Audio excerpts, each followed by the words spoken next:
And Mr. President, what you would like to say about the Bangladesh issue, because we saw and it is evident that how the deep state of United States was involved to regime change during the Biden administration, and then Muhammad Yunus made Junior Soros also.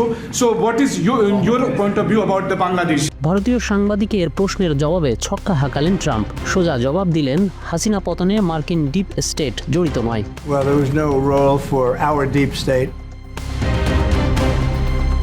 এ যেন জবাব না, কথার shell. ফ্যাসিবাদী হাসিনার শেষ ভরসাও শেষ।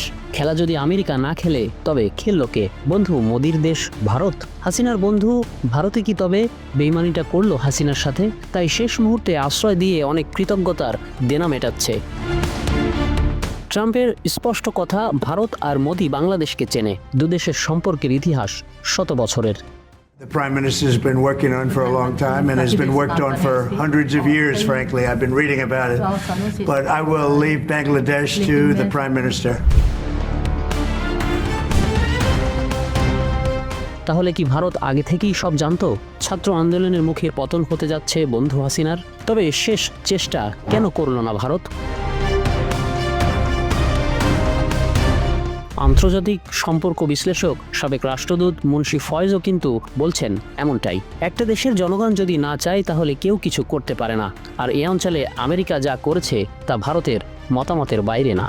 বাংলাদেশের সাথে মার্কিন যুক্তরাষ্ট্র কি ধরনের ব্যবহার করবে, আচরণ করবে, সেটা অনেকাংশে ভারত কিভাবে সেটা নিবে সেটার উপর নির্ভরশীল। বিভিন্ন সময় মার্কিন যুক্তরাষ্ট্র চেষ্টা করেছে এখান থেকে বের হয়ে এসে একটা পৃথক সম্পর্ক তৈরি করবার, কিন্তু সেটাতে তারা আগেও সফল হয় নাই, এখনো সফল হচ্ছে না, এটাই মনে করা যাচ্ছে।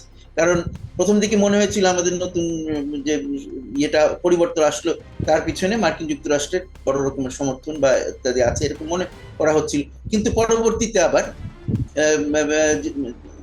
দেখা যাচ্ছে যে মার্কিন যুক্তরাষ্ট্র ভারতের সাথে এই ব্যাপারে আলাপ আলোচনা করছে বাংলাদেশের সম্বন্ধে, এবং তাদের দুই পক্ষের যে বাংলাদেশের বিষয়ে তারা কি ধরনের অবস্থান গ্রহণ করবে সেটার ব্যাপারে এক ধরনের আন্ডারস্ট্যান্ডিং তাদের আছে। জাতিসংঘের প্রতিবেদনেও এটা প্রায় স্পষ্ট, খুনি হাসিনার পতন কেউ ঠেকাতে পারত না। আদতে হাসিনার পতন আগস্টের শুরুতেই হয়ে গেছে।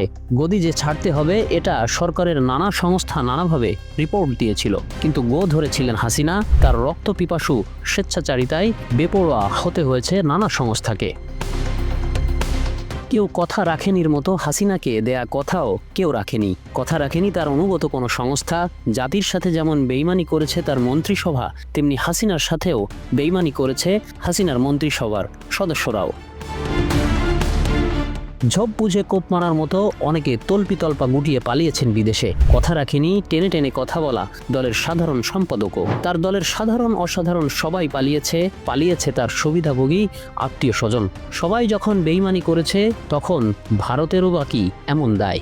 আসলে জনগণ যখন বিরুদ্ধে যায় তখন কেউ আর হাসিনাদের পক্ষে দাঁড়ায় না।